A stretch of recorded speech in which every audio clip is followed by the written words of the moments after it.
नमस्कार दोस्तों, आप देख रहे हैं मैजेस्टिक मंत्रास, जहां हम आध्यात्म के गूढ़ रहस्यों को सरल और सशक्त भाषा में समझते हैं।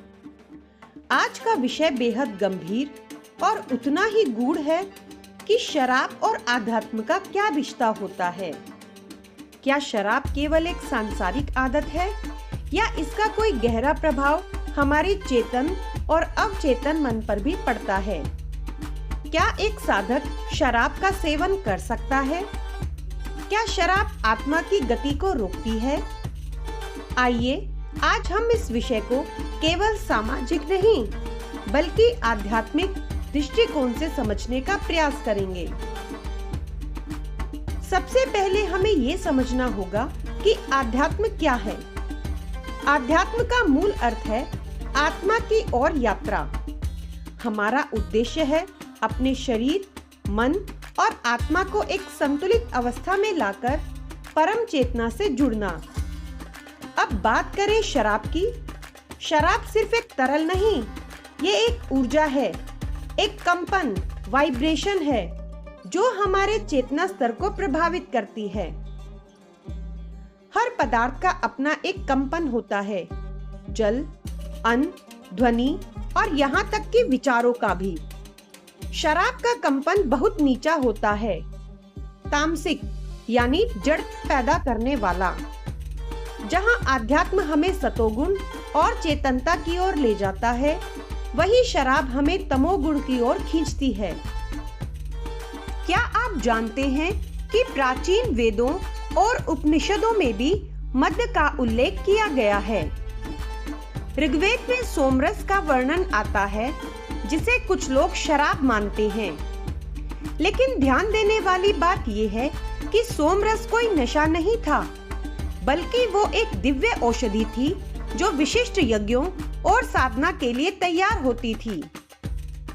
मनुस्मृति में भी लिखा है, जो मद्य यानी शराब, मांस और मैथुन से परे है, वही सच्चा योगी है। महाभारत में भी जब यदुवंश का विनाश होता है, तब कारण था मद्यपान।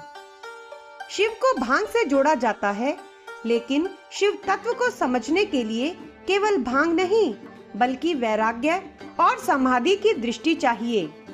भांग प्रतीक है, प्रेरणा नहीं। मानव की चेतना कई स्तरों में काम करती है। पहला, स्थूल चेतना यानी फिजिकल। दूसरा, मानसिक चेतना यानी मेंटल। तीसरा, आत्मिक चेतना यानी स्पिरिचुअल। जब हम ध्यान करते हैं, योग करते हैं या मंत्र जाप करते हैं, तो हम इन चेतना स्तरों को शुद्ध करते हैं। लेकिन शराब इन चेतनाओं को सुन्न कर देती है। शराब मन को तात्कालिक शांति देती है, लेकिन आत्मा को जड़ कर देती है। यह हमारी ऊर्जा को नीचे खींचती है, जिससे हमारी आध्यात्मिक प्रगति रुक जाती है।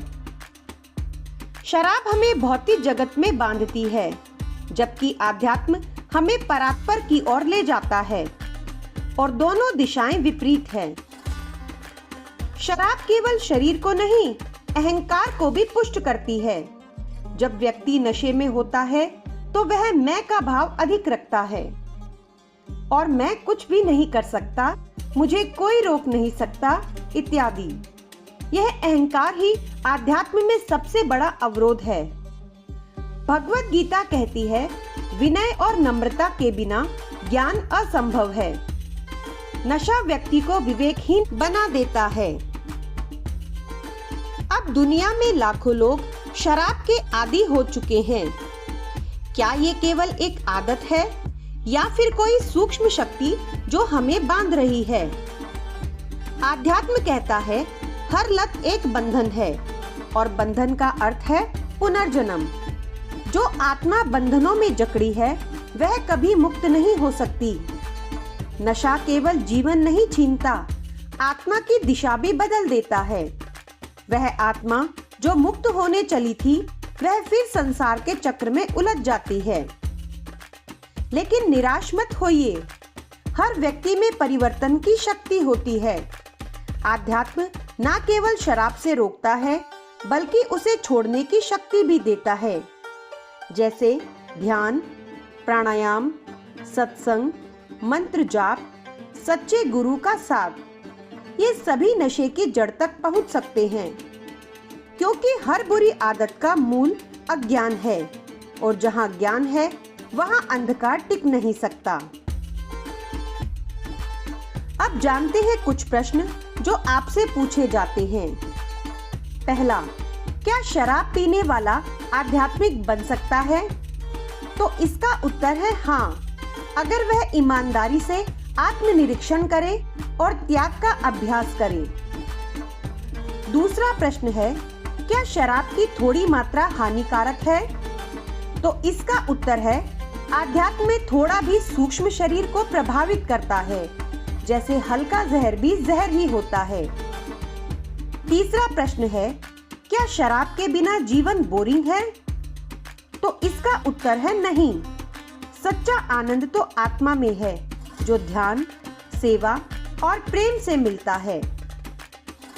प्रिय दर्शकों, शराब केवल एक पदार्थ नहीं, यह एक विकार है, एक पर्दा है जो आत्मा और परमात्मा के बीच आ जाता है।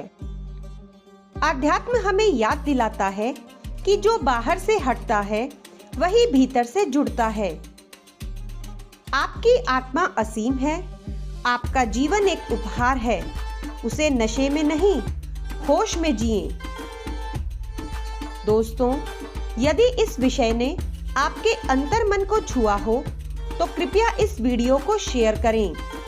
किसी एक व्यक्ति तक भी ये बात पहुंच गई और उसने शराब को त्याग दिया तो हमारा ये प्रयास सफल होगा। मैजेस्टिक मंत्रास के साथ जुड़े रहिए, जहां हम आत्मा की यात्रा को अर्थ और दिशा देते हैं। आप सभी को शुभकामनाएं। आप जागरूक बने, मुक्त बने और परमात्मा से जुड़े। ओम शांति शांति ओम।